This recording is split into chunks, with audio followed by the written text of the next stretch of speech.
Mark Aram, ladies and gentlemen. Mark is off for President's Day, and he'll be back tomorrow, so don't you worry about that. So, if you're just joining us, I need to tell you, I started the show off talking about two polls that dropped earlier this month and this past weekend on the governor's race, right? And let me just, for those of you just joining us, my name is Shelley Winter. I'm on 7 to 9, Monday through Friday, every night, right?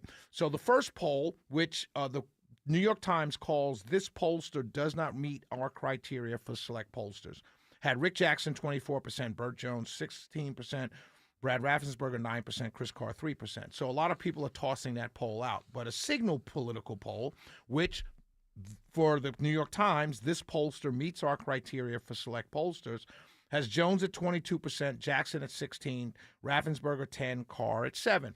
And undecideds are 40+%. So I started my show talking about that the person that I feel is being hurt the most is Chris Carr, right? Well, I got a call from his campaign and right now, and I said I would talk about this because they make a great point, right?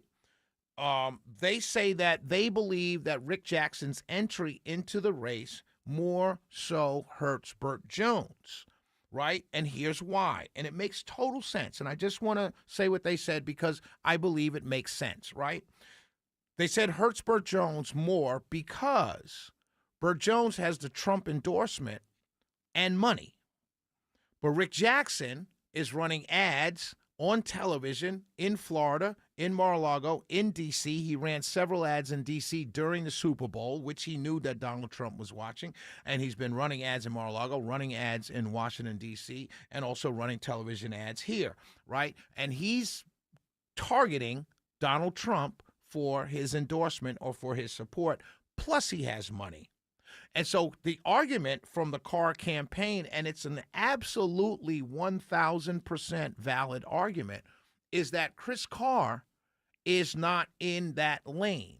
Chris Carr is not in the pro-Trump or I need Trump's endorsement lane. Jackson and Jones are. And that's what Jackson is going after, the Trump endorsement, to get Trump to change his mind. And plus, he has money. So does Burt Jones. Already has a Trump endorsement and has money. But here's the interesting thing. Chris Carr is going after, you heard a caller, if you were listening earlier, Susan, who called in and said, I vote Republican all the time, but I don't care about the Trump endorsement. I like his policies, but I don't like the personality. And there's a growing number of Republicans in the state of Georgia who are becoming that way. And Chris Carr is staying in that lane without veering off. Thanks for the call, guys. I appreciate it. It does make sense. Shelley Winter, in for Mark Aram. Mark is off for President's Day. We'll be right back.